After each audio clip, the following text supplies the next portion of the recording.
Good morning everyone students. मैं R S प्रसाद sir, कक्षा 11वीं भौतिक विज्ञान में गणितीय अभिधारणाएं पढ़ाने जा रहा हूँ। गणित का हमारे भौतिक विज्ञान में बहुत ज़्यादा महत्व है, इसलिए गणित का कुछ ज्ञान होना आवश्यक है, जिसे मैं आज देने जा रहा हूँ। सबसे पहले साइन थीटा, इसके बारे में तो आप लोग जानते ही हैं, ये 1/cosec थीटा होता है। दूसरा, यदि हम cosec थीटा लेंगे तो ये 1/sin थीटा हो जाएगा। ऐसे ही यदि हम cos थीटा लेते हैं तो ये 1/sec थीटा होता है, और यदि sec थीटा को लेंगे तो ये 1/cos थीटा होगा। इसी प्रकार tan थीटा की बात कर लेते हैं हम। tan थीटा 1/cot थीटा होता है, और cot थीटा 1/tan थीटा होता है। ऐसे ही बहुत ज़्यादा इस्तेमाल होने वाला एक सूत्र है tan थीटा का। tan थीटा बराबर होता है sin थीटा और बटे में cos थीटा। ऐसे ही cot थीटा का भी बहुत प्रचलित सूत्र है, जो कि cos theta upon sin theta होता है। ऐसे ही त्रिकोणमिति में जो पहली बार आप लोगों ने सूत्र सिद्ध करे थे वो कुछ इस तरह के थे। cos square theta plus sine square theta बराबर 1 था। इसी पे आधारित ये भी सूत्र बना था, 1 माइनस साइन स्क्वायर थीटा बराबर कॉस स्क्वायर थीटा। इसी प्रकार 1 माइनस कॉस स्क्वायर थीटा बराबर साइन स्क्वायर थीटा। चलिए, इसी से रिलेटेड एक और सूत्र है, 1 प्लस tan स्क्वायर थीटा बराबर सेक स्क्वायर थीटा, और 1 प्लस कॉट स्क्वायर थीटा बराबर सेक स्क्वायर थीटा। इनसे मिले जुले सूत्र जो थे वो इस तरह थे, sec square theta minus tan square theta equal to 1 था। और इसी पे एक और सूत्र था, sec square theta minus 1 is equal to tan square theta. यहाँ पर भी इससे रिलेटेड सूत्र थे, वो था sec square theta minus 1 equal to cot square theta, या sec square theta minus cot square theta is equal to 1। ये जो सूत्र हैं ये त्रिकोणमिति के सूत्र हैं जो आप लोगों को याद करने हैं। थोड़े से सूत्र और भी हैं। थोड़ा सा इस ग्राफ के बारे में समझ लेते हैं, क्या है ये। इसमें 4 हिस्सों में डिवाइड रहता है, ये तो आप लोगों को पता ही है। तो इसमें करना क्या होता है, ये वाली लाइन 0 से लेकर के 180 की दिखाई दे रही है आपको। दूसरी वाली लाइन जो है वो 90 से लेकर 270 तक जा रही है। और इसके बाद जो है इसमें यदि हम आते हैं तो 0 से यदि ऊपर आते हैं तो ये 90 माइनस थीटा दिखाई देता है। यहाँ पे ये 90 डिग्री माइनस थीटा, इस तरफ से इधर को आते हैं। और ये इधर की तरफ जाते हैं तो ये 90 प्लस थीटा होता है। यहाँ से इधर की तरफ आते हैं तो 180 माइनस थीटा होगा। इधर की तरफ जाएंगे तो ये 180 प्लस थीटा होगा। और इधर की तरफ यदि आते हैं तो 270 माइनस थीटा होगा, और इधर की तरफ जाएंगे तो 270 प्लस थीटा होगा। अब इधर की बात करते हैं तो इधर 360 माइनस थीटा या माइनस थीटा भी बोलते हैं, और ऊपर की तरफ यदि करेंगे तो ये 360 प्लस थीटा हो जाएगा। इन सबको याद रखते हुए चिन्हों का थोड़ा ध्यान रखेंगे। तो चिन्हों का याद करने के लिए वर्ड दिया हुआ है ए एस टी और सी, ये याद रखना है, ए एस टी सी। इसको याद करने का एक ढंग है, ऑल शुगर टी कॉफी, इससे याद कर सकते हैं आप लोग। A4 क्या होता है, ऑल पॉजिटिव। यहाँ पे सारे 6 के 6 दिखाई दे रहे हैं, पॉजिटिव हैं। ए के बाद एस आता है, एस मतलब साइन और उसका अपोजिट कोसेक, ये प्लस के होते हैं, बाकी सब माइनस के होते हैं। यहाँ पर टी दिया था, टैन और कॉट होते हैं प्लस के, बाकी सब माइनस के होते हैं। और यहाँ पर कॉस और सेक प्लस के होते हैं, बाकी सब माइनस के होते हैं। अब इसमें ये सब चीज़ें चलती कैसे हैं ये जरा हम देखना चाह रहे हैं। चलिए देखते हैं इसको कैसे शुरू करते हैं। सबसे पहले मैं शुरू करता हूँ साइन माइनस थीटा। तो साइन माइनस थीटा ये जो होगा साइन थीटा ही रहेगा विद माइनस साइन। इसमें होता क्या है, ध्यान रखना, यदि हम इस लाइन को क्रॉस करते हैं तो ये साइन का साइन ही रहेगा, कॉस का कॉस ही रहेगा। लेकिन अगर इस लाइन को क्रॉस करते हैं 90 और 270 वाले को, तो साइन का कॉस और कॉस का साइन हो जाएगा, मतलब इस तरह से एक दूसरे में चेंज हो जाते हैं। 180 वाली लाइन और 0 वाली लाइन में नहीं चेंज होंगे, तो यहाँ पर चेंज नहीं होगा। तो sine minus theta is to minus sine theta. Now cos minus theta is equal to cos theta. क्यों है कॉस थीटा? यहाँ देखो ये प्लस का है, इसलिए ये कॉस थीटा प्लस का हुआ। ऐसे ही अगला माइनस का होगा, फिर माइनस का होगा, फिर प्लस का आ जाएगा, फिर माइनस।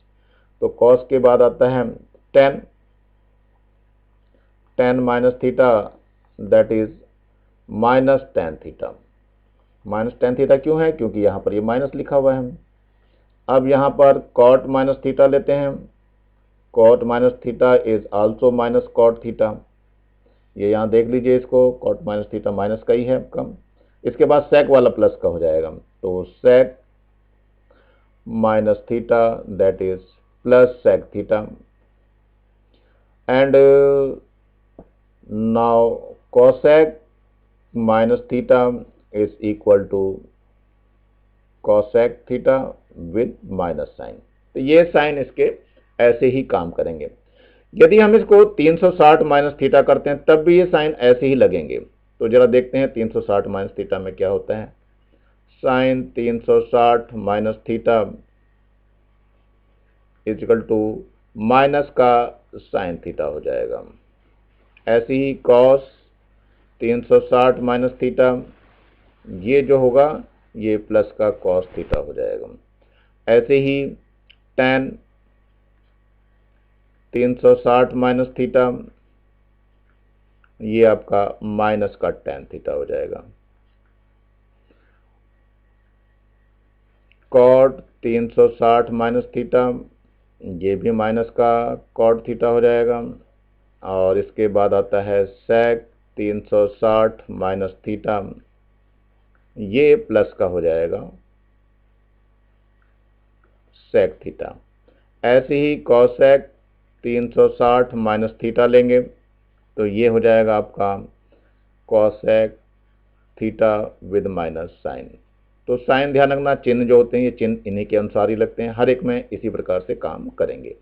चलिए थोड़ा सा हम आगे चलते हैं। 90 माइनस थीटा वाला, 90 माइनस थीटा यानी ये वाला पोर्शन आता है, 360 प्लस थीटा के लिए भी आएगा ये, और 90 माइनस थीटा के लिए आएगा। दोनों में ये प्लस का चिन्ह होता है। इसको भी मैं लिख करके दिखाने जा रहा हूँ। ये वाला तो सब कुछ पढ़ा हुआ आपका, जैसे साइन 90 माइनस थीटा, ये अब चेंज हो जाएगा क्योंकि 90 वाली लाइन से जा रहा तो ये कॉस थीटा हो जाएगा। तो कॉस थीटा हो जाएगा, कॉस 90 माइनस थीटा, ये साइन थीटा हो जाएगा।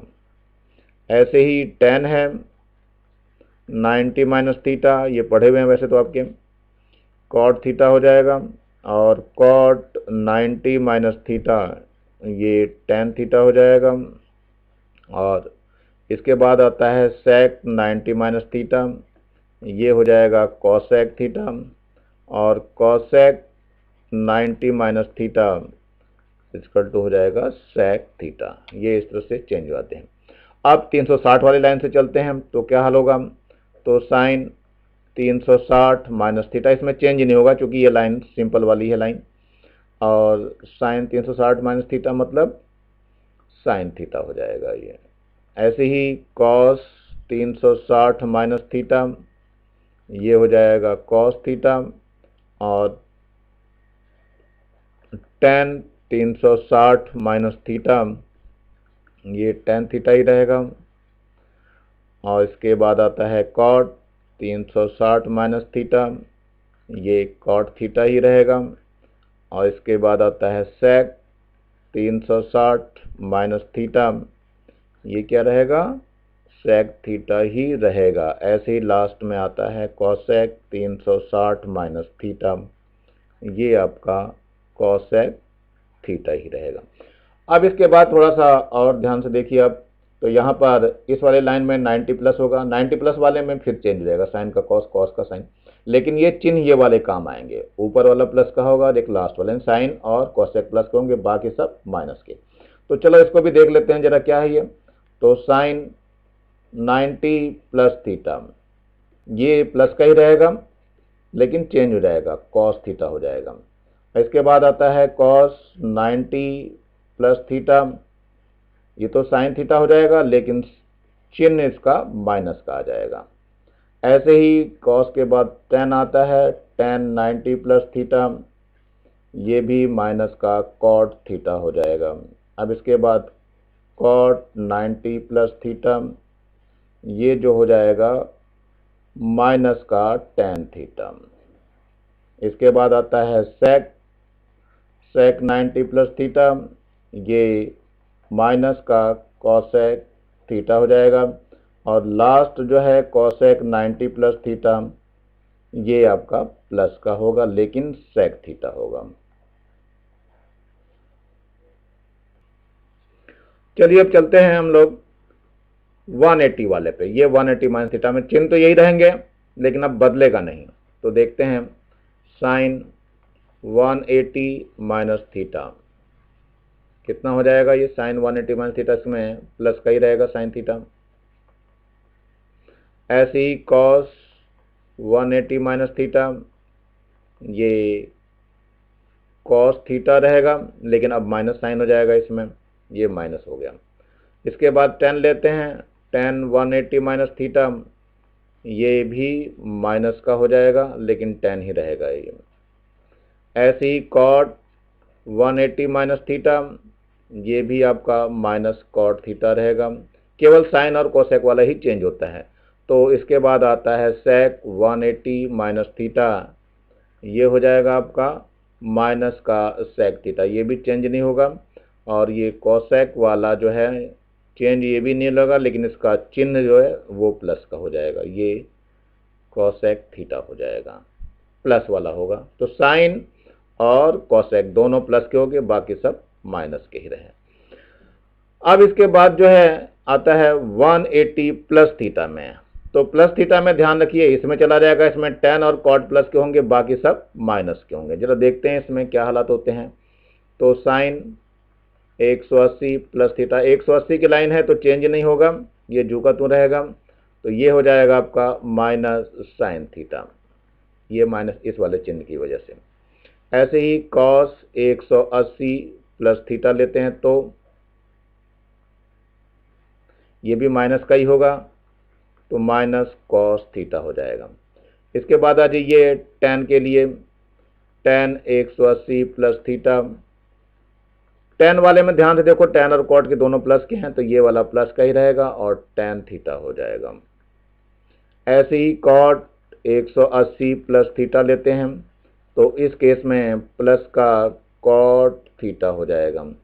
लेकिन आगे वाले अगर सेक लेते हैं 180 प्लस थीटा तो ये माइनस का हो जाएगा, माइनस सेक थीटा। और लास्ट आता है कॉसेक 180 प्लस थीटा, तो ये क्या हो जाएगा, माइनस का कॉसेक थीटा। इस तरह से ये 180 वाले वर्क करेंगे। अब जरा इधर आते हैं 270 माइनस थीटा वाले। 270 माइनस थीटा में क्या काम होता है। चिन्ह इसमें वही रहेगा, दो माइनस के हैं, बाकी बीच के दो प्लस हैं, फिर ये माइनस के हो जाएंगे। तो जरा लेकिन पलट जाएगा, इसमें साइन का कॉस हो जाएगा। देखते हैं जरा, साइन 270 माइनस थीटा, ये हो जाएगा माइनस का कॉस थीटा। ऐसे ही कॉस का लेते हैं 270 माइनस थीटा, तो ये जो हो जाएगा माइनस का साइन थीटा हो जाएगा। tan वाले चिन्ह नहीं बदलेंगे, तो tan 270 माइनस थीटा, ये जो है प्लस का कॉट थीटा हो जाएगा। ऐसे ही कॉट 270 माइनस थीटा, ये जो हो जाएगा प्लस का tan थीटा हो जाएगा। बच गया सेक 270 माइनस थीटा, ये जो हो जाएगा आपका माइनस में आएगा लेकिन कॉसेक थीटा हो जाएगा कि 270 लाइन वाली चल रहा है। इसके बाद यहाँ बचेगा कॉसेक 270 माइनस थीटा, और ये जो किसके बराबर हो जाएगा, माइनस का सेक थीटा हो जाएगा। मेरे ख्याल से ये सारी चीज़ें समझ में आ गई होगी। ये 70 माइनस थीटा वाली थी। अब 270 प्लस थीटा वाले में चलते हैं। प्लस थीटा में इधर चला जाएगा, और प्लस थीटा में ध्यान रखना इसमें कॉस और सेक प्लस करेंगे, बाकी सब माइनस, क्योंकि ये सी वाला सेक्शन है। तो चलते हैं देखते हैं इसमें। और 270 की लाइन से पास कर रहा है तो इसका मतलब साइन का कॉस, कॉस का साइन हो जाएगा। जरा देखते हैं इसमें। तो साइन 270 प्लस थीटा, पहला तो ये पलट जाएगा, कॉस थीटा हो जाएगा और चिन्ह माइनस का ये वाला आएगा, ये माइनस चिन्ह आ गया। इसके बाद आ जाइए कॉस 270 प्लस थीटा लेते हैं, तो कॉस का तो साइन हो जाएगा और चिन्ह कौन सा, ये वाला लिया जाएगा प्लस वाला, यानी ये प्लस आ जाएगा। अब ऐसे इसके बाद आता है tan 270 प्लस थीटा, तो tan का कॉट हो जाना है, कॉट थीटा, लेकिन क्या है इसमें चिन्ह माइनस का है, तो ये माइनस का हो जाएगा। इसके बाद आता है कॉट 270 प्लस थीटा, तो ये भी पलट जाएगा, tan थीटा हो जाएगा, लेकिन ध्यान से देखो ये वाला माइनस चिन्ह आ जाएगा, माइनस। सेक वाला प्लस का रहेगा, 270 प्लस थीटा, ये हो जाएगा आपका कॉसेक थीटा होगा, लेकिन प्लस का रहेगा ये, और कॉसेक 270 प्लस थीटा, ये सेक थीटा रहेगा, लेकिन माइनस का हो जाएगा। तो मेरे ख्याल से ये सारे आप लोगों को समझ में आ गए होंगे। 360 प्लस थीटा या 360 माइनस थीटा, या 90 माइनस 90 प्लस, या 270 प्लस 270 माइनस, या 180 प्लस थीटा और 180 माइनस थीटा। मेरे ख्याल से ये सब कुछ समझ में आ गया होगा आप लोगों को। अब इसका प्रयोग कैसे करते हैं ये थोड़ा हम देख लेते हैं जरा कुछ क्वेश्चनों में। जैसे सबसे पहले आता है कि मान हम कैसे निकालेंगे, तो पहला हम लेते हैं कॉस माइनस 45 डिग्री। तो कॉस माइनस थीटा यानी माइनस थीटा इसमें आ गया, ये कॉस प्लस का ही रहता है, तो ये कॉस पहले प्लस का 45 डिग्री होगा। कॉस 45 की वैल्यू हमें पता होती है 1/√2, तो ये इसका आंसर हो जाएगा, मतलब वैल्यू इसकी निकल जाएगी। अब यदि साइन 120 की वैल्यू निकालनी है, तो साइन 120 डिग्री को निकालने के लिए क्या करेंगे हम, साइन 180 माइनस 60 डिग्री कर देंगे। तो साइन 180 माइनस 60 डिग्री होने से क्या हो जाएगा, sine 180 minus theta, 180 minus theta जो है वो इसमें आता है और साइन वाला प्लस का ही रहता है, तो साइन 180 माइनस थीटा नहीं साइन थीटा हो जाएगा प्लस का 60 डिग्री हो जाएगा। साइन 60 की वैल्यू आपको पता होती है √3/2 होती है।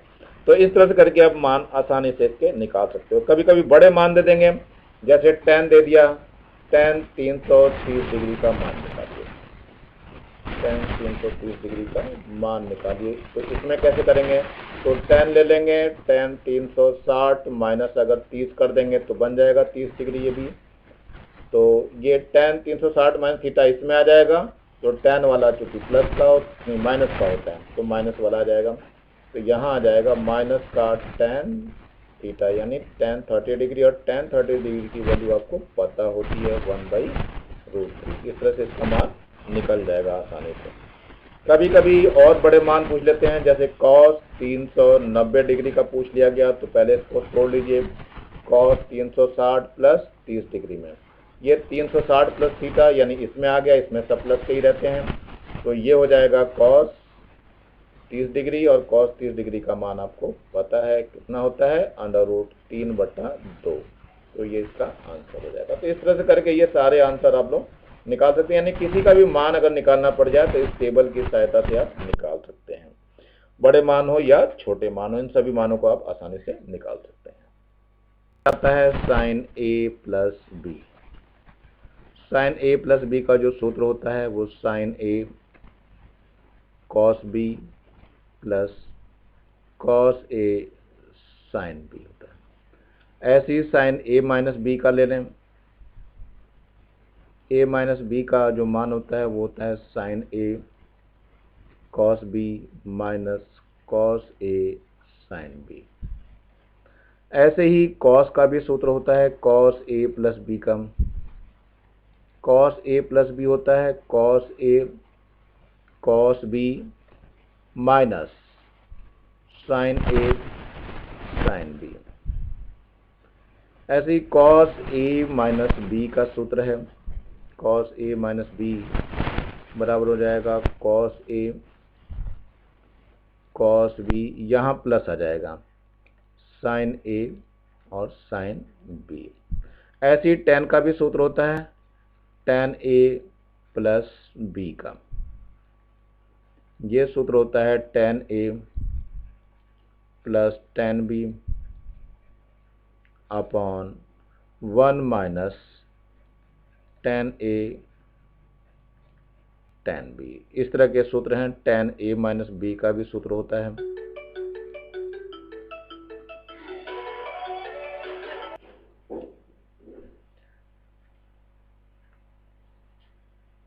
ये बराबर हो जाएगा tan A minus tan B upon 1 plus tan A और tan B। इस तरह के सूत्र ये बनेंगे जिनसे हम प्रश्नों को हल किया करेंगे। अब इन सूत्रों का इस्तेमाल क्या हो रहा है जरा देख लेते हैं हम हल करके। तो सूत्र तो है ही है हमारे पास। जैसे साइन 75 डिग्री का मान निकालना है, तो 75 डिग्री का टेबल तो दिया नहीं होता है, तो इनको उन मानों में तोड़ लेते हैं जो मान हमें पता होते हैं। जैसे साइन 45 प्लस 30 डिग्री में इसको तोड़ लिया गया क्योंकि इनके मान पता है, और इस सूत्र का इस्तेमाल करेंगे साइन ए प्लस बी वाले का। तो चलो देख लेते हैं साइन ए प्लस बी का सूत्र कैसे इस्तेमाल करते हैं। तो साइन ए ऐसे हो जाएगा, फिर कॉस बी है तो 30 डिग्री हो गया, फिर प्लस कॉस ए है तो कॉस 45 डिग्री हो जाएगा, और फिर साइन बी है तो साइन 30 अंश हो जाएगा। तो जो देखते हैं साइन 45 का मान होता है 1/√2, कॉस 30 का मान होता है √3/2 प्लस कॉस 45 का 1/√2 और साइन 30 का 1/2। तो कुल मिलाकर के ये √3/2√2 हो जाएगा और प्लस 1/2√2 हो जाएगा। तो ये एलसीएम लेंगे तो 2√2 आ जाएगा और ये बच जाएगा √3 + 1 और ये इसका आंसर हो जाएगा। मतलब इस तरह के मान आप आसानी से निकाल सकेंगे। अब हम मान निकालना चाह रहे हैं साइन 15 डिग्री का, तो साइन 45 माइनस 30 करके हम मान को निकाल सकते हैं। देखते हैं कैसे क्या होता है, इसका सूत्र लगाएंगे। अब a माइनस बी वाला सूत्र लगाएंगे, तो साइन 45 हो जाएगा पहले, फिर कॉस 30 अंश हो जाएगा, फिर माइनस आ जाएगा। अब कॉस ए का मतलब कॉस 45 और साथ में साइन 30 हो जाएगा। इनके मान हम रख लेते हैं। साइन 45 का मान 1/√2 है, कॉस 30 का मान √3/2 है, माइनस कॉस 45 1/√2 और साइन 30 1/2 है। तो ये मिलाकर के √3/2√2 हो जाएगा और माइनस 1/2√2 हो जाएगा। तो ये लघुत्तम लेंगे तो इसका 2/√2 हो जाएगा, ये √3 - 1 आ जाएगा, जो कि इसका मान हो गया। किसका मान है? ये साइन 15 डिग्री का मान है। चलिए थोड़े से सूत्र और देख लेते हैं ये कैसे होते हैं। जैसे 2 साइन ए और साइन बी है, इसका सूत्र हो जाएगा साइन ए प्लस बी प्लस साइन ए माइनस बी, ये सूत्र होगा।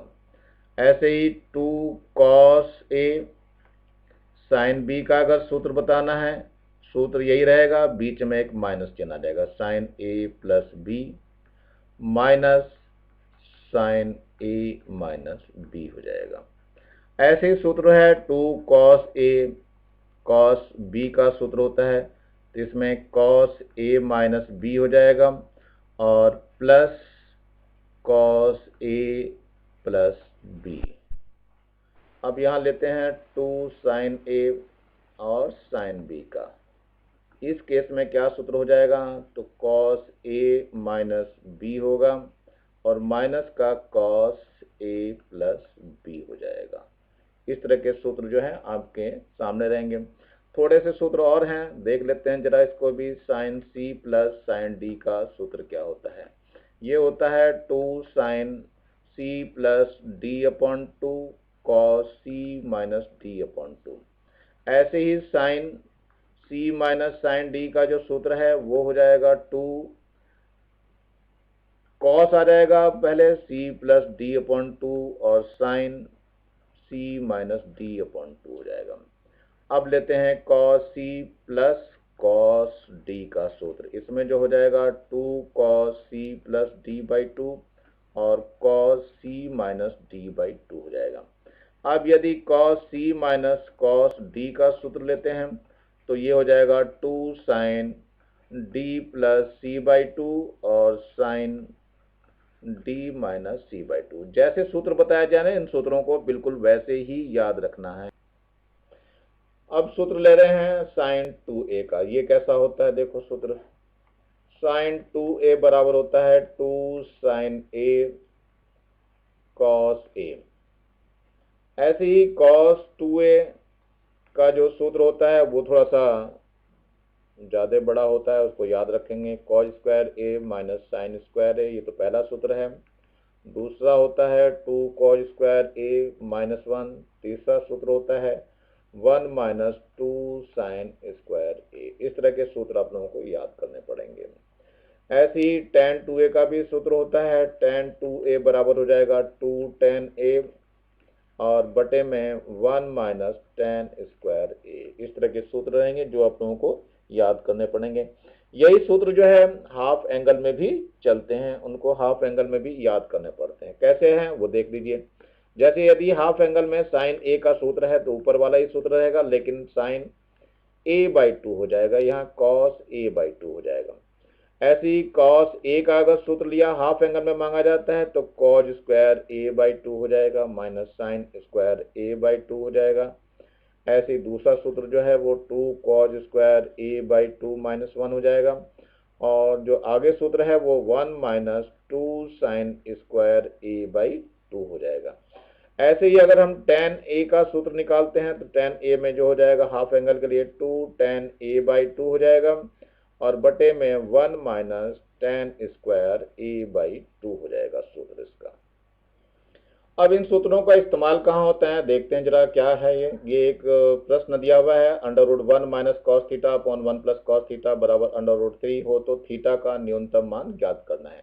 चलिए इनको हल करना चालू करते हैं। तो सबसे पहले √1 minus cos theta upon 1 plus cos theta को ले लेते हैं और ये √3 के बराबर ही है। अब अंडर में मान कॉस का हाफ एंगल वाला ऐसा खोलेंगे कि 1 कैंसिल हो जाए, तो 1 माइनस इसका जो सूत्र होता है वो 1 माइनस 2 साइन स्क्वायर थीटा/2 होता है। ऐसे ही इस वाले का जो सूत्र होगा वो 2 कॉस स्क्वायर थीटा/2 माइनस 1 लगाएंगे और बराबर √3 हो जाएगा। अब इसमें देखो नीचे 1 से तो 1 कट जाएगा, ऊपर ब्रैकेट खोलने के बाद कटेगा, तो क्या हो जाएगा ये देख लेते हैं जरा हम। ये हो जाएगा 1 माइनस 1 प्लस 2 साइन स्क्वायर थीटा/2 और बटे में क्या बचा हुआ है, ये बचा है 2 कॉस स्क्वायर थीटा/2 और बराबर कितना है ये √3। अब ये 1 से 1 कट जाएगा, लेकिन यहाँ 2 से 2 भी कट जाएगा और इनके जो अंडर हैं वो स्क्वायर से हट जाएंगे, तो क्या बचा ये बच जाएगा साइन थीटा/2 बटे कॉस थीटा/2 बराबर √3 और ये कुल मिलाकर के tan थीटा/2 हो जाएगा बराबर √3। अब मान जो है √3 किसका होता है जानते ही आप लोग, tan 30 डिग्री का होता है, तो यहाँ पर tan 30 डिग्री लिख लेंगे, तो थीटा/2 बराबर हो जाएगा 30 डिग्री। सो थीटा का मान आ जाएगा 30 × 2 यानी थीटा बराबर 60 डिग्री। ये इसका आंसर होगा। इस तरह से इन प्रश्नों का हम इस्तेमाल करते हैं, जो फॉर्मूले लिखा है या सूत्र लिखा है उन सूत्रों का इस्तेमाल आप लोगों को। अब ये प्रश्न दिया हुआ है आपके सामने, यदि a बराबर 60 डिग्री हो तो tan 2a का मान ज्ञात कीजिए। मतलब हम इसको निकालने के वैसे तो दो तरीके, हम पहले एक तरीके पर विचार करते हैं। सबसे पहले tan 2a का सूत्र लिख लेते हैं। ये सूत्र होता है 2 tan a upon 1 minus tan square a। तो मान रख लेते हैं 2 tan a का मान कितना है 60 डिग्री है, तो tan 60 डिग्री हो जाएगा और बटे में 1 माइनस tan स्क्वायर 60 डिग्री। अब tan 60 का मान हमें पता है √3 होता है, तो 1 माइनस √3 का होल वर्ग, तो ये हो जाएगा 2 √3 अपॉन 1 माइनस 3, तो ये हो जाएगा 2 √3 अपॉन माइनस 2, ये दोनों कट जाएगा और ये माइनस का वर्गमूल 3 आ जाएगा। ये आंसर हो गया। मैंने बताया इसका करने का दूसरा पहलू भी हमारे पास है, देख लेते हैं उसके पहलू को क्या कहते हैं। 2 tan 2a का मान जो है वो रख लेते हैं पहले, तो tan 2 × 60 डिग्री, तो कितना हो जाएगा ये tan 120 डिग्री हो जाएगा। और tan 120 को हम क्या करेंगे tan 180 माइनस 60 डिग्री में हम बदल देंगे। tan 180 माइनस थीटा क्या होता है माइनस का tan थीटा होता है, tan 60 डिग्री हो जाएगा और tan 60 डिग्री का मान √3 होता है और ये आंसर हो जाएगा। तो आपने देखा ये आंसर और ये आंसर दोनों का दोनों एक है। अब ये प्रश्न है, सिद्ध कीजिए कि sin 2a plus sign 2b बटे cos 2a plus cos 2b बराबर tan a प्लस b। देखते हैं कैसे सिद्ध होता है। पहले हम लेफ्ट हैंड साइड इसकी ले लेंगे। लेफ्ट हैंड साइड में क्या हो जाएगा, sign 2a plus sign 2b और बटे में जो आ जाएगा cos 2a plus cos 2b। अब ये सूत्र रख देंगे इसमें, 2 sine a plus b by 2 हो जाएगा, तो 2a प्लस 2b बटे 2 और cos हो जाएगा 2a प्लस 2b बटे 2। नीचे वाले में भी सूत्र होंगे, दोनों में cos आ जाएगा नीचे वाले में, तो 2 cos 2a प्लस 2b बटे 2 और cos आएगा 2a माइनस 2b बटे 2। ये ऊपर माइनस का चिन्ह है, ध्यान रखना, पहले वाला प्लस का रहता है, दूसरे वाला माइनस का रहता है। तो ये दोनों के दोनों कट जाएंगे इसमें, और यहाँ से भी ये दोनों कट जाएंगे। जो बचेगा उसके बारे में देख लेते हैं। तो ये आ जाएगा साइन 2 कॉमन आ जाएगा, a प्लस b बटे 2 हो जाएगा, और नीचे जो आ गया वो cos हो गया, ये 2 कॉमन a प्लस b और बटे 2 हो जाएगा, 2 से 2 कट जाएगा, यहाँ पर भी 2 कट जाएगा। तो कुल मिलाकर के कितना आ गया, यहाँ पर भी कट गया था 2 से 2, तो कितना आ जाएगा ये tan, नहीं पहले साइन की फॉर्म में बचेगा। तो साइन की फॉर्म का मतलब ये हुआ साइन a प्लस b और बटे में cos a प्लस b, जो कि tan के बराबर हो जाएगा। तो we can write tan a plus b, और ये सिद्ध हो गया। राइट हैंड साइड आ गई है, ध्यान रखना। तो ये हमारा क्या हो गया, सिद्ध हो गया। इति सिद्धम लिख सकते हो आप। अब हम द्विपद प्रमेय को जानना चाह रहे हैं कि द्विपद प्रमेय होते क्या। जैसे दो पद हो गए x प्लस a इसकी घात 2, तो इसको हम खोल लेते थे आसानी से, एक्स स्क्वायर प्लस का 2ax और प्लस का a स्क्वायर करके। और यदि हम x प्लस a की घात अगर 3 कर लेते थे तो भी खोल लेते थे हम इसको, एक्स क्यूब होता था माइनस का 3x स्क्वायर a होता था, फिर प्लस का 3x a स्क्वायर होता था, फिर a क्यूब। लेकिन ये घातें और अगर बढ़ती चली जा रही हैं तब क्या होता था, जैसे x प्लस a की घात 4 हो गई, ये भी खोल लेते थे, याद कर लिया करते थे, x की पावर 4 हो गया, फिर प्लस 4 हो गया, x की घात 3 a आ गया, प्लस 6 आ गया, x की घात 2 a की घात 2 हो गया, प्लस 4 आ गया, फिर से x हो गया और a की घात 3 हो गया, प्लस a की घात 4 हो गया। लेकिन अगर घातें ज्यादा बढ़नी चालू हुई तब के लिए क्या होगा, तो ये प्रमेय दी गई जिसको हम द्विपद प्रमेय कहते हैं। तो ये सूत्र जरा याद रखना पड़ेगा, x प्लस a की घात अगर n होता है तब क्या सूत्र आता है। तो सबसे पहले x की घात n आ जाता है, प्लस n आता है, x की घात 1 कम हो जाएगी और a की घात 1 बढ़ जाएगी, और बटे में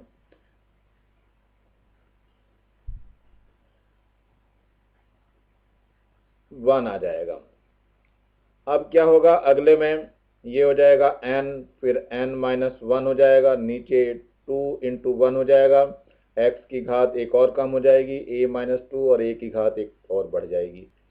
अब ये प्रोसेस चलता रहेगा, n हो गया, n माइनस 1 हो गया, फिर n माइनस 2 हो जाएगा, और बटे में 3 इंटू 2 इंटू 1 हो जाएगा, x की घात और कम हो जाएगी, n माइनस 3 हो जाएगी, और a की घात 1 और बढ़ जाएगी, और इस तरह से चलता रहता है पूरा प्रक्रम। और लास्ट में चलते हुए क्या आ जाएगा, a की पावर n पे ये जाके खत्म हो जाएगा। और ये यदि अगर माइनस में होता है x माइनस a की घात n, तो ये प्लस माइनस की टर्म्स चलती है, यानी x की घात n हो जाता माइनस n आता, x की घात n माइनस 1 होता, a की घात 1 होता, और बटे में केवल 1 आता, प्लस फिर n हो जाता, n माइनस 1 होता, नीचे 2 इंटू 1 होता, x की घात n माइनस 2 a की घात 2, फिर माइनस n हो जाता, और n माइनस 1 n माइनस 2, और बटे में 3 इंटू 2 इंटू 1, x की घात 1 और कम हो जाएगी और a की घात 3 हो जाएगी, और ये चलता रहेगा। लास्ट में प्लस 1 की घात n और a की घात n आ जाता है। अब ये सूत्र चूंकि काफी बड़ा हो गया तो इसको शॉर्ट फॉर्म में थोड़ा सा याद करना किया। इसके लिए क्या करा गया, x का मान a रख दिया गया और a का मान 1 ही रख दिया। तो ये सूत्र जो है 1 प्लस x की घात n का बन गया।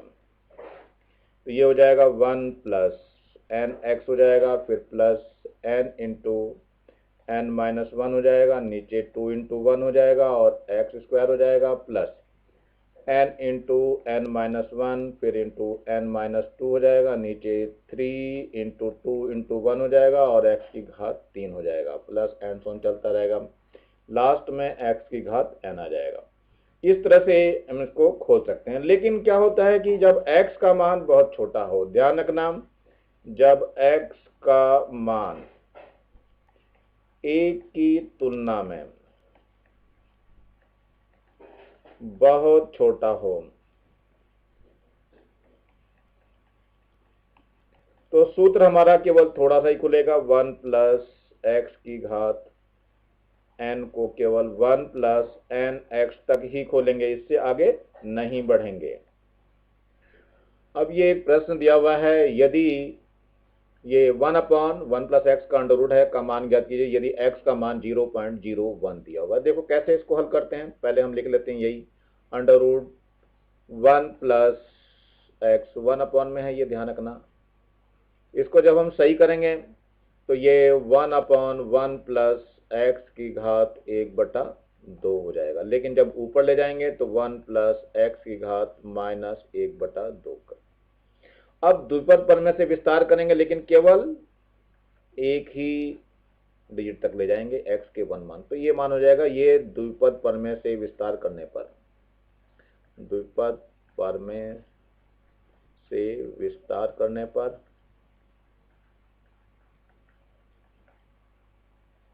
वह वर्ग और उच्च घातों को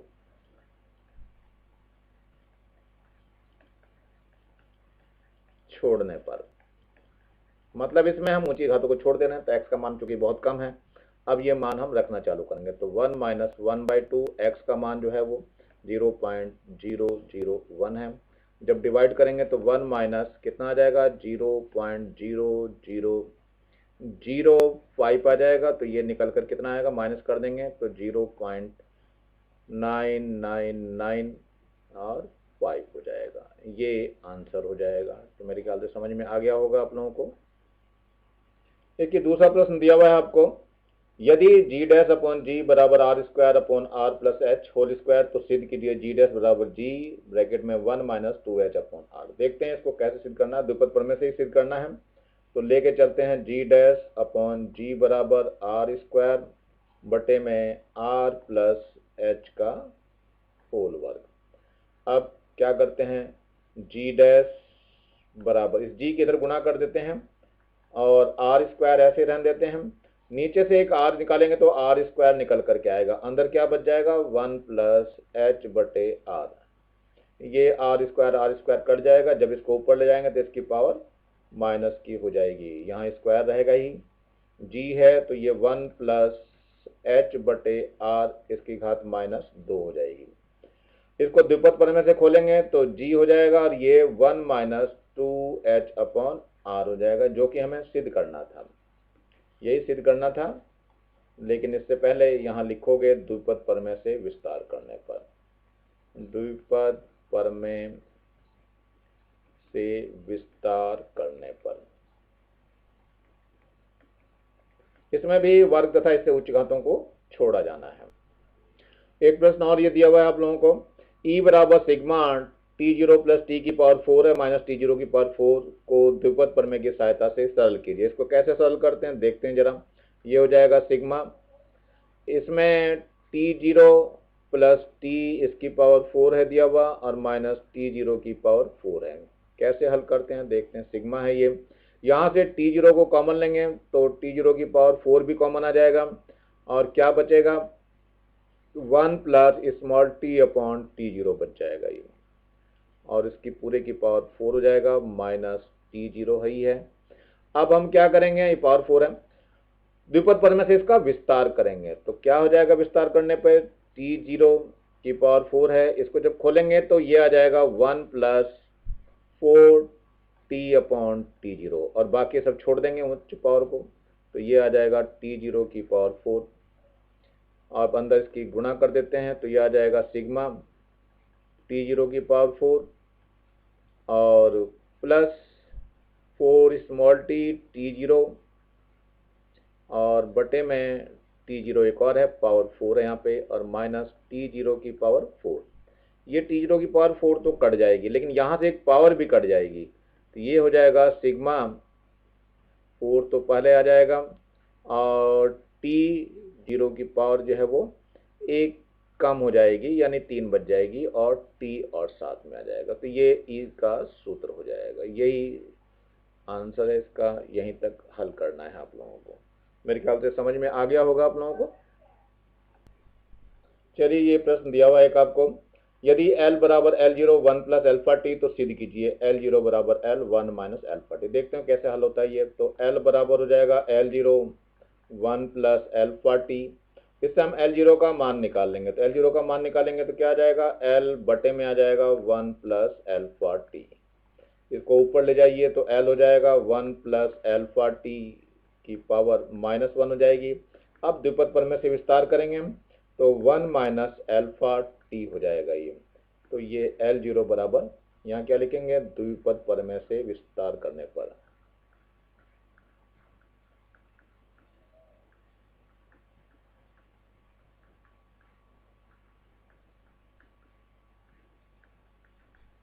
तो ये हमारा सिद्ध हो गया। इसका मतलब यहाँ तक आप लोगों को सिद्ध करना था, लेकिन ये सब लिखने पड़ेंगे आपको किससे क्या कर रहे हैं। एक दो सूत्र और ले लेते हैं, इसी से संबंधित है। तो देखते हैं, पहले अभी आपने सूत्र पढ़ा था 1 प्लस एक्स की पावर n बराबर था 1 plus N X plus N into N minus 1 upon 2 into 1 और X square plus and so on चलता गया था। लास्ट में जो था वो एक्स की पावर n था। इसके बाद यदि 1 माइनस एक्स की पावर n हो गया तो यही अल्टरनेट प्लस माइनस आना चालू हो जाएगा। 1 माइनस एन एक्स हो जाएगा प्लस एन माइनस 1 2 इंटू 1 और एक्स स्क्वायर हो जाएगा, फिर प्लस था तो माइनस आ जाएगा, ऐसे चलता रहेगा। Plus minus 1 to the power n हो जाएगा और x की पावर n हो जाएगा। यदि 1 माइनस एक्स की पावर अगर ये माइनस हो जाता है तब सब टर्म्स प्लस की चलेगी, लेकिन थोड़ा सा चेंज हो जाएगा, वो n और n प्लस 1 हो जाएगा। यहाँ नीचे 2 इंटू 1 ही रहेगा, एक्स स्क्वायर है, फिर प्लस हो जाएगा, n आ जाएगा, n प्लस 1 हो जाएगा, n प्लस 2 हो जाएगा, नीचे 3 इंटू 2 इंटू 1 हो जाएगा और x की घात 3 हो जाएगा। ये अनंत तक चलेगा, ध्यान रखना। और यदि 1 प्लस एक्स की घात माइनस n हो जाए तो ये प्लस माइनस टर्म्स चलेगी, 1 माइनस एन एक्स हो जाएगा, फिर प्लस n प्लस 1 हो जाएगा, 2 इंटू 1 एक्स का स्क्वायर हो जाएगा, फिर यहाँ माइनस आ जाएगा, n और n प्लस 1 हो जाएगा और n प्लस 2 हो जाएगा, नीचे क्या आ जाएगा, 3 इंटू 2 इंटू 1 हो जाएगा और एक्स क्यूब, और ये चलता रहेगा, ये भी अनंत तक चलेगा। तो ये जो है सूत्र आप लोगों को याद करने हैं और अच्छी तरह से करने हैं। अब हम अवकलन के सूत्र पढ़ने जा रहे हैं। अवकलन के सूत्र कैसे होते हैं और कैसे हम लगाए जाते हैं। तो सबसे पहले अवकलन का जो चिन्ह होता है वो d अपॉन डी एक्स से लिखा जाता है।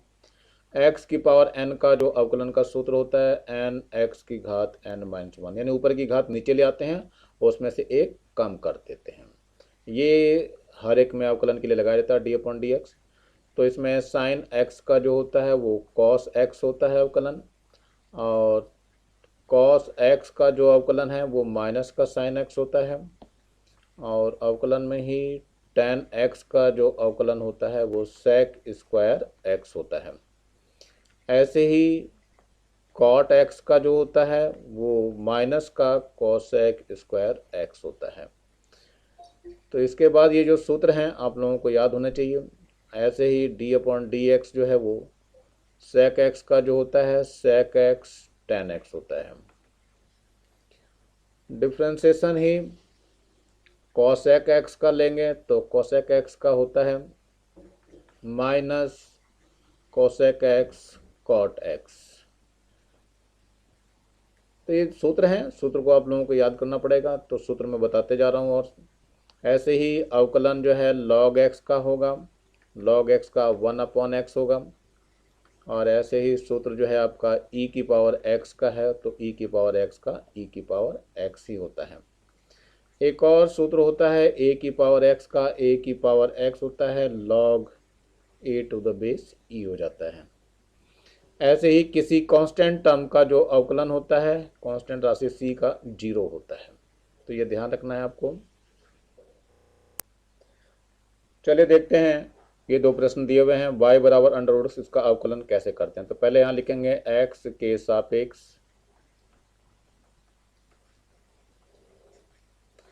अवकलन करने पर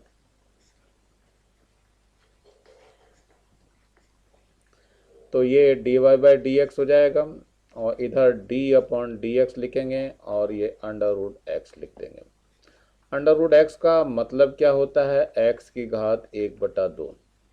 तो इसमें घात 1/2 बाहर आती है और इसमें से एक घात कम हो जाती है, -1 हो जाएगी, यानी 1/2 x की घात -1/2 हो जाएगा, या 1/2 x की घात 1/2 हो जाएगा। इसे हम 1/2 अंडर रूट एक्स लिखते हैं, ये इसका आंसर है। ऐसे दूसरा प्रश्न यहाँ दिया हुआ है, इसे भी हम x के सापेक्ष अवकलन कर रहे हैं। x के सापेक्ष अवकलन करने पर क्या हो जाएगा, d अपॉन डी एक्स हो जाएगा, यानी dy बाई डी एक्स हो जाएगा। यहाँ पर भी dy बाई डी एक्स लेंगे और ये आ जाएगा ax² plus bx plus c। देखते हैं क्या होता है, ये अंदर डिस्ट्रीब्यूट हो जाता है, यानी d upon d x ax² हो जाएगा plus d upon d x bx हो जाएगा plus d upon d x और c हो जाएगा।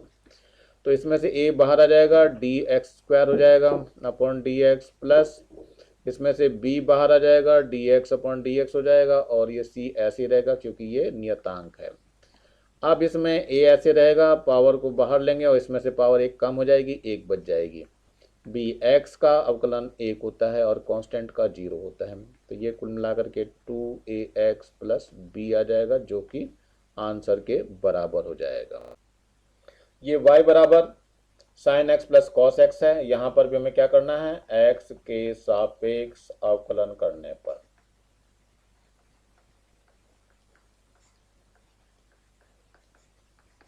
कर लेते हैं जरा। तो ये dy बाई डी एक्स हो जाएगा और यहाँ d अपॉन डी एक्स आ जाएगा और sine x plus cos x हो जाएगा।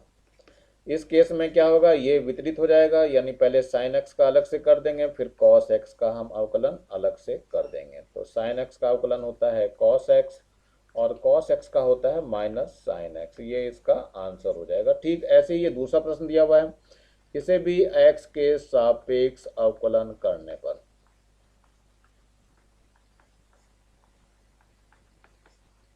देखते हैं कैसे होता है। ये हो जाएगा dy बाई डी एक्स, तो इधर क्या होगा, d अपॉन डी एक्स लेंगे, लेकिन यहाँ क्या जाएगा साइन एक्स प्लस e की पावर x हो जाएगा। अब ये वितरण हो जाएगा इसका, d upon d x sine x अलग हो जाएगा और plus d upon d x e की पावर x अलग हो जाएगा। साइन एक्स का होता है कॉस एक्स और e की पावर x का e की पावर x ही होता है, यही आंसर हो जाएगा इसका।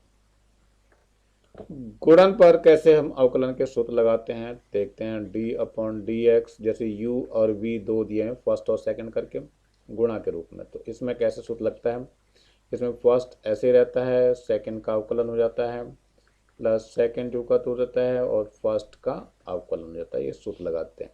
यदि ये भाग में होता है तब कैसे काम करता है, u अपॉन वी के रूप में अगर रहता है।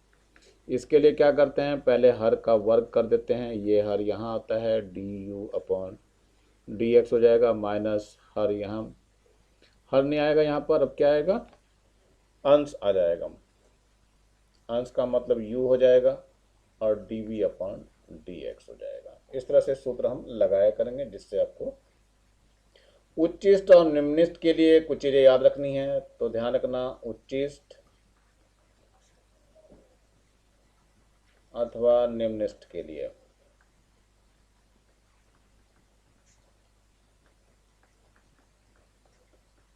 दोनों में देखिए, इसमें dy बाई डी एक्स का मान जो है वो तो 0 होता है और इस उच्चिष्ट के लिए d2y over D x square इसका मान जो होता है वो नेगेटिव होता है, ये याद रखना है। निम्निष्ट में dy अपॉन डी एक्स का मान 0 होगा और d2y over D x square का मान धनात्मक होगा, ये ध्यान रखना है। स्लोप जो होता है, स्लोप यानी ढाल, जिसको बोलते हैं ढाल, ढाल जो होता है वो m से हम करते थे 100, और ये tan थीटा के बराबर होता है, tan थीटा। लेकिन ध्यान रखना यहाँ पे जो थीटा है यही ढाल जो लिया जाएगा अवकलन की फॉर्म में, ढाल जो होगा वो क्या होगा, dy बाई डी एक्स के बराबर हो जाएगा। x के सापेक्ष अवकलन करने पर तो ये हो जाएगा dy बाई डी एक्स, और ये अंश बटे हर का नियम लगा है तो इसमें d अपॉन डी एक्स पहले लिख करके e to the power x upon X लिख देंगे, और अंश बटे हर वाला हम सूत्र लगा देंगे। तो सबसे पहले हर का वर्ग होता है यानी x का वर्ग हो जाएगा, यही x यहाँ आ जाएगा, फिर अवकलन करेंगे अंश का तो e की पावर x माइनस अंश जू का तो रहेंगे और हर का अवकलन हो जाएगा यानी x का। तो x हो गया e की पावर x का, e की पावर x होता है यहाँ ऐसे ही रहेगा, और x का 1 होगा अवकलन, और ये x स्क्वायर हो जाएगा। ऊपर से e की पावर x कॉमन हो जाएगा तो x माइनस 1 बच जाएगा, और पूरे के बटे में क्या बचा, एक्स स्क्वायर, और यही आंसर हो जाएगा आपका। ये प्रश्न है y बराबर 3x square minus 7x plus 5 के बिंदु 1 1 पर खींची गई स्पर्शरेखा x अक्ष की धनात्मक दिशा से कितना कोण बनाती है। अब इसमें y बराबर 3x square minus 7x plus 5 ले लिया गया, और x के सापेक्ष कर रहे हैं इसको अवकलन, तो क्या हो जाएगा 3, और यहाँ पे d अपॉन डी एक्स लिखेंगे, x स्क्वायर आ जाएगा, फिर माइनस का 7 बाहर आ जाएगा, dx अपॉन डी एक्स, और प्लस का 5 अंदर रहेगा ये। तो 3x स्क्वायर का अवकलन करेंगे तो 2x आ जाएगा, माइनस 7x का करेंगे तो 1 आएगा, और ये चूंकि नियतांक है यहाँ पे 5 लिखा हुआ है तो 5 का 0 हो जाएगा, तो ये आ गया कुल 6x माइनस 7। ये जो मान आया dy बाई डी एक्स का आया, तो dy बाई डी एक्स का जो मान निकालना है बिंदु 1 1 पर निकालना, मतलब x की जगह 1 रखेंगे, y की जगह 1 रखेंगे, तो 6 इंटू 1 माइनस 7, कुल मिला के आ जाएगा 6 माइनस 7 यानी माइनस 1। लेकिन ये स्लोप जो होता है, ये ढाल जो ढाल होता है वो dy बाई डी एक्स होता है, और tan थीटा भी होता है यदि धनात्मक दिशा से थीटा कोण बनाता हो। तो dy बाई डी एक्स का मान कितना आया है, माइनस 1 आया है, तो tan थीटा बराबर हो जाएगा माइनस 1, 1 मान होता है tan 45 अंश का। अब ये माइनस हटाना है तो tan 180 माइनस 45 करेंगे तो माइनस हट जाएगा, तो ये tan कितना आ गया, 135 अंश आ गया। तो यहाँ पे tan थीटा चल रहा था तो थीटा का मान हो गया 135 अंश, ये धनात्मक दिशा से कोण बनाती है। एक हवा के बुलबुले की त्रिज्या 1/2 सेंटीमीटर प्रति सेकंड की दर से बढ़ रही है। जब गोले की त्रिज्या 1 सेंटीमीटर है तब किस दर से बुलबुले का आयतन बढ़ रहा है। चलिए देखते हैं क्या क्या इसमें करना है। हमें बुलबुले की त्रिज्या इस दर से बढ़ रही है, इसका मतलब D R upon D T का मान दिया हुआ है 1/2 सेंटीमीटर प्रति सेकंड, और गोले की त्रिज्या दी हुई है इन्होंने r बराबर 1 सेंटीमीटर, और आयतन बताना है किस दर से बढ़ रहे हैं, यानी dv अपॉन dt का मान बताना है। चलिए देखते हैं। आयतन का जो सूत्र होता है वो 4/3 पाई r क्यूब होता है। तो t के सापेक्ष अवकलन करने पर कैसे हो जाएगा अवकलन, dv अपॉन dt आ जाएगा, और यहाँ dv अपॉन dt लेंगे तो क्या होगा, ये 4/3 पाई r क्यूब हो जाएगा ये। तो यहाँ से 4/3 पाई तो बाहर आ जाएगा, d अपॉन dt हो जाएगा, और r क्यूब आ जाएगा। तो 4/3 पाई r क्यूब का करेंगे तो ये हो जाएगा 3r स्क्वायर और dr अपॉन dt, 3 से 3 कट जाएगा तो कुल मिलाकर के आ जाएगा 4 पाई r square dr upon dt। अब देखते हैं मान सभी धर लेते हैं, तो dv अपॉन dt का मान कितना आ जाता है, 4 पाई है, और r का मान 1 सेंटीमीटर दिया हुआ है तो 1 का स्क्वायर हो जाएगा, और dr अपॉन dt का मान 1/2 दिया हुआ है, तो ये 2 से 4 कटेगा 2 आ जाएगा। तो dv अपॉन dt का जो मान आ गया वो 2 पाई आ गया, 1 का वर्ग तो 1 ही रहेगा, यानी पाई का मान 3.14 ले रहे हैं तो ये आ जाएगा 6.28 सेंटीमीटर क्यूब प्रति सेकंड की दर से ये आयतन बढ़ रहा है, यही हमारा आंसर होगा। अब हम समाकलन की तरफ चल रहे हैं, जो कि अवकलन का ठीक विपरीत होता है। जैसे हमने सूत्र पढ़ा था, अवकलन पढ़ा था x की घात n का, तो ये था n x की घात n-1। समाकलन का ये चिन्ह लगाते हैं।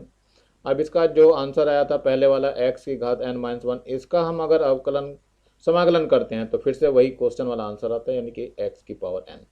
तो इसके लिए सूत्र जो याद रखना है आपको, x की पावर n dx, यानी x की पावर n का समाकलन जो होता है x की पावर n+1 और बटे में n+1 आता है। यहाँ पे एक कंडीशन है, n का मान कभी भी -1 नहीं लेंगे। चलिए आगे देखते हैं। d/dx साइन x का मान जो था वो कितना आया था, cos x आया था। इसका मतलब cos x का जो समाकलन होगा वो साइन x हो जाएगा। ऐसे ही d/dx cos x का जो अवकलन था वो माइनस साइन x था, तो समाकलन में साइन x का जो मान आ जाएगा वो माइनस का cos x आ जाएगा। ऐसे ही एक और अवकलन का सूत्र था tan x का। tan x का सूत्र था sec स्क्वायर x, तो sec स्क्वायर x का जो अवकलन होगा वो tan x हो जाएगा। ठीक उल्टा चलाना है। d/dx किसका था, cot x का। cot x का था माइनस का cosec स्क्वायर x। इसका मतलब ये हुआ कि cosec स्क्वायर x का जो अवकलन होगा वो माइनस का cot x हो जाएगा। d/dx sec x का जो अवकलन था वो था sec x tan x, ये था।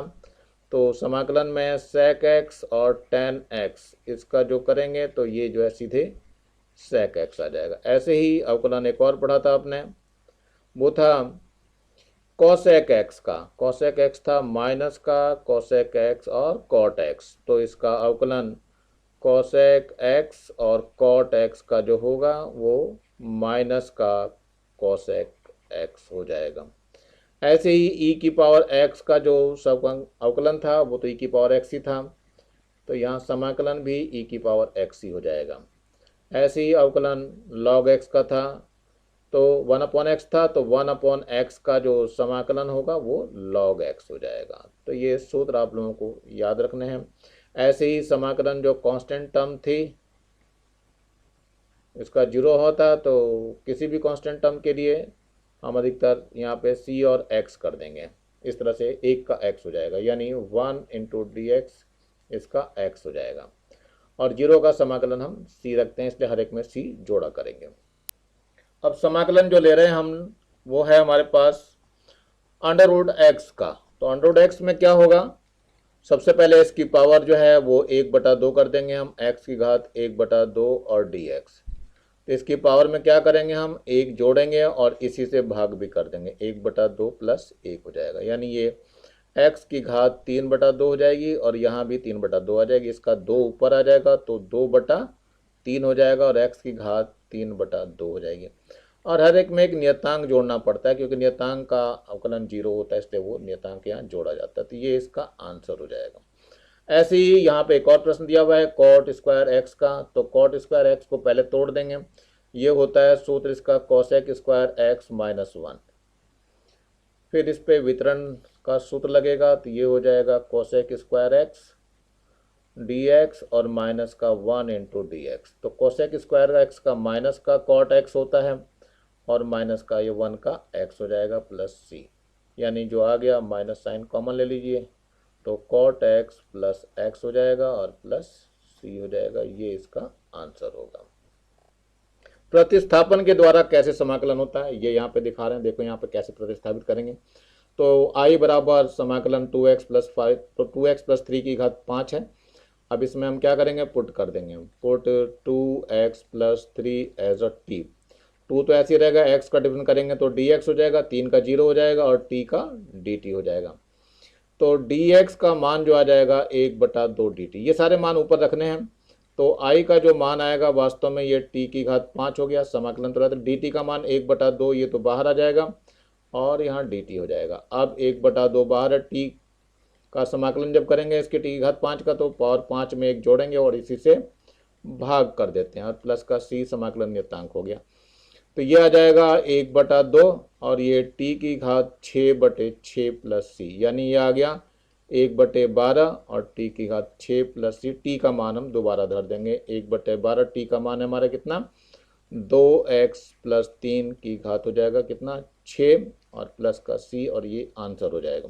ठीक ऐसे ही यहाँ पर एक और चल रहा है, एक और क्वेश्चन दिया हुआ है under sine X into cos X. तो यहाँ पर भी प्रतिस्थापित करेंगे साइन एक्स को, sine X as a T रख देंगे। तो साइन एक्स का अवकलन पहले कॉस एक्स हो जाएगा, डी एक्स हो जाएगा, टी का डी टी हो जाएगा। तो ये कॉस एक्स डी एक्स तो इतना बड़ा यहाँ दिया हुआ है, इसका जगह टी टी रखेंगे और यहाँ टी आ जाएगा। तो आई का मान वास्तव में कितना आ जाएगा under root T D T. तो अंडर रूट टी का मतलब क्या हुआ, इसका मतलब यह हुआ टी की घात 1/2।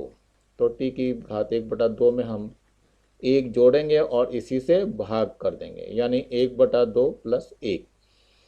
तो ये वास्तव में टी की घात 3/2 हो गया और बटे में 3/2 आएगा। तो कुल मिला के जब इसको हल करेंगे तो 2/3 हो जाएगा और टी की घात 3/2। टी का मान कितना था हमारा, ये था साइन एक्स, तो यहाँ पे मान साइन एक्स रख देंगे। तो 2/3 टी का मान साइन एक्स रखा गया और इसकी घात 3/2 हो जाएगी और ये प्लस का सी हो जाएगा और आंसर हो जाएगा।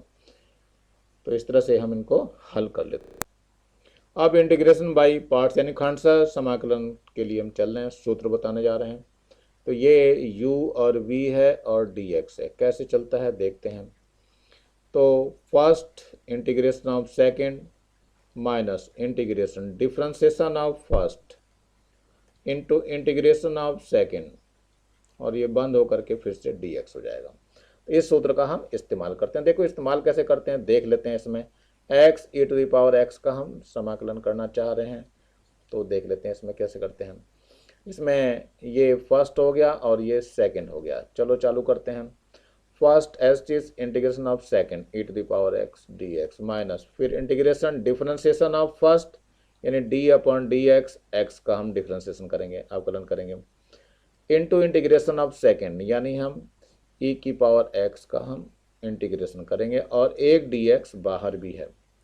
तो ये क्या हो गया, x तो ऐसे रहा e⁻x का e⁻x ही रहता है minus integration differentiation of x करेंगे तो ये 1 ही रहेगा और e⁻x का e⁻x आ जाए और ये dx आ गया।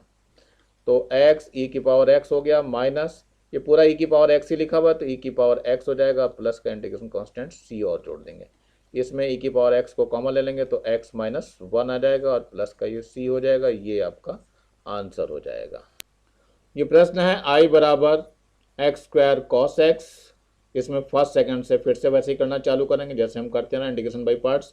तो पहले फर्स्ट एस टी रहेगा इंटीग्रेशन ऑफ सेकंड यानी cos x into dx minus integration differentiation of first हो जाएगा तो फर्स्ट डिफरेंशिएशन यानी x² हो जाएगा इंटू इंटीग्रेशन ऑफ सेकंड यानी cos x हो जाएगा और ये बंद होकर के dx हो जाएगा। चलिए देखते हैं क्या होगा।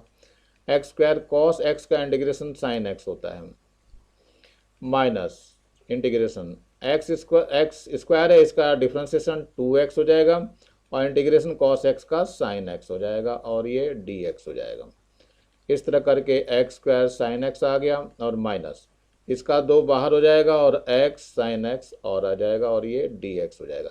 इसमें फिर से हमें फर्स्ट सेकंड चलाना पड़ेगा। चलो देखते हैं x² sin x है माइनस 2 तो फर्स्ट एस टी सेकेंड का इंटीग्रेशन यानी sin x और dx minus integration differentiation of first क्या चीज़ है केवल x है इंटू इंटीग्रेशन ऑफ सेकेंड यानी sin x आ जाएगा और dx आ जाएगा और बंद करने के बाद एक और dx हो जाएगा।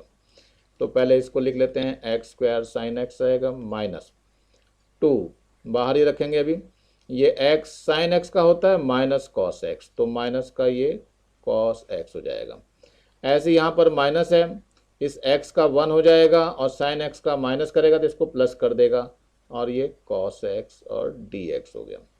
अब थोड़ा सा और आगे देखते हैं ये बंद हो जाएगा ब्रैकेट तो यहाँ पे क्या हो जाएगा x² sin x माइनस को प्लस कर देगा तो ये हो जाएगा 2x cos x और यहाँ से माइनस का आ जाएगा ये और 2 समाकलन cos x और dx। थोड़ा सा और आगे देखते हैं x² ये sin x हो गया प्लस का 2x cos x हो गया माइनस इसका इंटीग्रेशन करेंगे तो साइन एक्स आ जाएगा, तो 2 साइन एक्स आ जाएगा और लास्ट में सी और जोड़ देना, यहीं पे ये आंसर हो जाएगा। अब चल रहा है निश्चित समाकलन। ये क्या होता है निश्चित में? ये लिमिट दी हुई होती है, limit 0 to 2 under x dx। इसको कैसे हल करते हैं देखते हैं। तो सबसे पहले 0 to 2 ये तो ऐसे रहेगा और ये अंडर x का मतलब इसकी घात 1/2 और dx। पहले इसका समाकलन कर लेते हैं। तो x की घात 1/2 में हम 1 जोड़ेंगे और इसी से भाग कर देंगे, तो 1/2 + 1 हो जाएगा। लिमिट को अब यहाँ लिखते हैं, यहाँ से शुरू करते हैं 0 to 2। तो वास्तव में क्या हो गया, ये x की घात 3/2 हो गया और बटे में 3/2 हो गया और ये लिमिट जो है हम यहाँ पे 0 to 2 लिख लेते हैं। होता ये है कि अब ये 3/2 है, इसको हम सही करके लिखेंगे तो 2/3 हो जाएगा और ये x की घात 3/2 हो जाएगा और ये लिमिट 0 to 2 हो जाएगी। तो अब ये क्या करते हैं, इसको 2/3 तो ऐसे रहेगा। सबसे पहले ऊपर वाली लिमिट रखते हैं x के स्थान पर। x के स्थान पे 2 रखेंगे तो 2 की घात कितनी हो जाएगी, 3/2 माइनस, अब x के स्थान पे 0 या नीचे वाली लिमिट रखेंगे तो ये 0 की घात 3/2 हो जाएगा। अब इसको हल करना है, 2/3 हो गया। ये 2 की घात 3/2 का मतलब होता है 2√2 और माइनस ये तो 0 ही रहेगा। तो अब कुल मिला के कितना हो गया, 2 दूनी 4 हो जाएगा, 4/3 वर्गमूल 2, ये इसका आंसर होगा। तो निश्चित समाकलन के जो भी प्रश्न आएंगे पहले उनका हम समाकलन कर लेंगे। समाकलन करने के बाद लिमिट रखते हैं, लिमिट में पहले अपर लिमिट रहती है फिर जाकर के लोअर लिमिट रहती है। अब निश्चित समाकलन की सहायता से ये हल करना हमें tan² x dx का 0 to π/4 लिमिट है। π/4 का मतलब 45 अंश। तो सबसे पहले हम 0 to π/4 लिखेंगे। tan² x को रख लेंगे जिसमें हमें मान पता होते हैं, तो sec² x - 1 और dx हो जाएगा। तो ये वितरण शुरू हो जाएगा। sec² x का क्या होता है समाकलन, ये होता है tan x, तो इसका tan x हो जाएगा। तो tan x - 1 का होता है x और लिमिट जो है अब यहाँ पे 0 to π/4 लिखी जाएगी, ये 4 लिमिट है। अब इसमें देखते हैं क्या होगा। तो सबसे पहले अपर लिमिट रखना है हर एक जगह पे, फिर माइनस लोअर लिमिट। तो अपर लिमिट रखेंगे तो tan π/4 मतलब 45 है और x की जगह π/4 रख दिया हमने, ये मान आ गया। फिर माइनस, अब 0 रखना है इन दोनों x की जगह पे, तो tan 0 हो जाएगा और -0 हो जाएगा, तो ये वैल्यू आ गई। tan π/4 1 होता है, माइनस π/4 माइनस tan 0 0 होता है और ये तो 0 0 ही है, तो ये जो है 1 माइनस π/4 करके आंसर आ जाएगा। इतना ही आंसर है इसका। ये यहाँ पर अब सूत्र दिया हुआ है एक आपका I बराबर Gm1m2/r², ये समाकलन देखा r से अनंत तक के लिए, और dr ये इन्फिनिटी दिया हुआ है। अब इसमें जो नियतांक टर्म्स हैं उसको बाहर निकाल दीजिए, Gm1 और m2 इसको बाहर निकाल लेते हैं। अब ये r से लेकर के अनंत तक हो जाएगा और ये r की घात -2 के बराबर हो गया और dr। अब समाकलन करना आप लोगों को बता ही रखा है कैसे समाकलन होता है, यानी r की घात -2 है, इसमें 1 जोड़ेंगे और इसी से भाग कर देंगे, -2 + 1, और जो लिमिट है वो लास्ट में लिखी जाती है r से लेके अनंत तक। चलिए इसको हल करते हैं। ये माइनस का आ जाएगा 1, तो माइनस शुरू में लगा देते हैं, तो Gm1 m2/-1 हो जाएगा और यहाँ जो बचेगा माइनस की पावर 1 बच जाएगी, तो 1/r आ जाएगा और लिमिट r टू अनंत आ जाएगा। अब क्या होगा, ये माइनस चिन्ह तो बाहर आ जाएगा, Gm1 m2, और ये पहले अपर लिमिट रखते हैं 1/∞ माइनस 1/ लोअर लिमिट रखेंगे तो r आ जाएगा। स्मॉल r की जगह ये दोनों मान रखने होते हैं, तो ये आ जाएगा माइनस का Gm1 m2 और बटे में 1/∞ का मान 0 होता है और माइनस का 1/r बच गया, तो ये माइनस माइनस फिर से प्लस हो जाएगा और ये बच जाएगा Gm1 m2 बटे में r। यही हमारा इसका आंसर हो जाएगा। तो इस तरह के प्रश्न हमारे फिजिक्स में अंदर करने पड़ेंगे, इसलिए ये सारी चीज़ें आपकी बहुत मजबूत होनी चाहिए। मेरा वीडियो अच्छा लगा हो तो उसे लाइक करें, सब्सक्राइब करें और शेयर करें, ज़्यादा से ज़्यादा शेयर करें जिससे ज़्यादा से ज़्यादा बच्चों का फ़ायदा हो सके।